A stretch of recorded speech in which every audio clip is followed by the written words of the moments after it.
So I'm here with Ben Turner from Ben Burgess. Ben, would you like to just introduce Ben Burgess and why it's such an important business in the Agri-Tech ecosystem?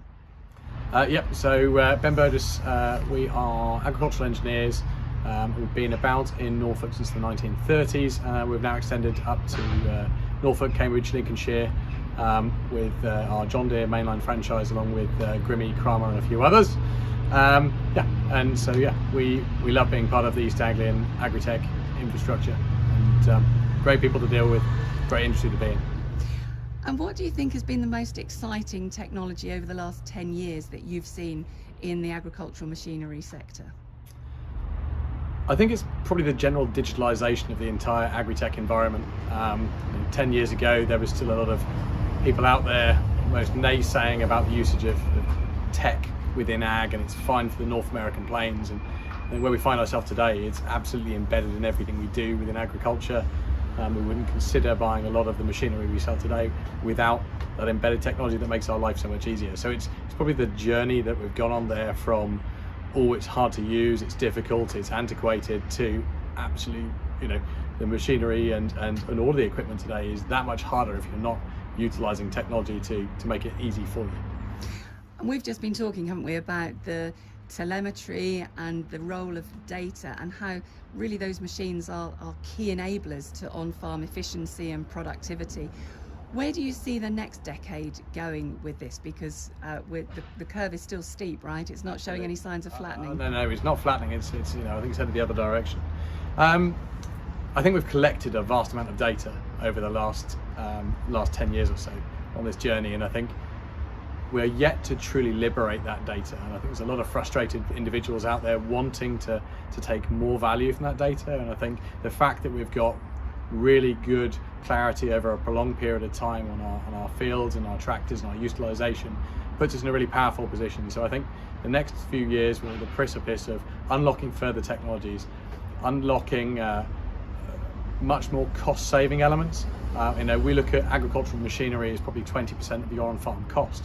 Well, if we can utilise that 20% cost in the machinery and the technology attached to it to liberate savings across the rest of the 80% of the cost structure on a farm, then wow, what a powerful position to be in.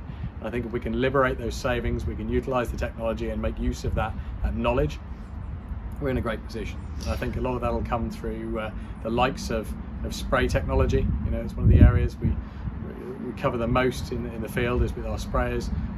Huge opportunities to make better use of chemicals and chemistry as a whole there to enable savings across the farm. And who needs to do what in order for this vision to be a reality? What would be your call to arms to whom, and what do they need to do? I'd say one of my biggest frustrations is actually we sell huge amounts of agri-tech equipment, whether it's guidance, telematics or not. Value it. The key thing is when you've bought something and you've invested in something, push your partners to optimize it for you. The most frustrating thing for me is to sell brilliant equipment and technology, and actually it goes unused and unleveraged. And I think no one's going to push us forward but ourselves. So we have to do that, and you can do that as a team with shared partners that there's every success when a farmer is doing a good job, then everyone around them profits and wins. And I think that's the right thing. As a team, this can all come together that much better. But it's all about utilising the tech, not just having it there as a passenger on the journey. And now coming to Ben Burgess, what does the next decade look like for the business? I know you've been around many decades, but let's just take us forward a decade. How are you going to lead the industry? I think for us, core is ensuring that we still support our farmers better than we've ever done before. I think we have shorter weather windows, we have smaller opportunities from when we can get on and have the best possible outcomes. So to me, it's enabling our farmers to work in whatever timescales they need. That might be 365, it might be 24/7, depending on the cropping types that they've got. So ensuring our levels of support only ever increase. It'll probably be further digitalisation and centralisation of some of our tools and our systems and our processes to make ourselves better.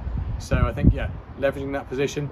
I think possibly the days of huge depots with big front ends are probably something that we won't look to invest massively in. It'll be more, how can we the farmer doesn't need to come into depot a lot of the times. How can we have maybe a hub and spoke system where support is offered across wider areas utilising tech? I don't need to go out to field if I can dial into a tractor. So trying to utilise that technology again to make less downtime, less cost of operation, and more productive farms. That sounds good. Talk to you in 10 years when you've made it a reality.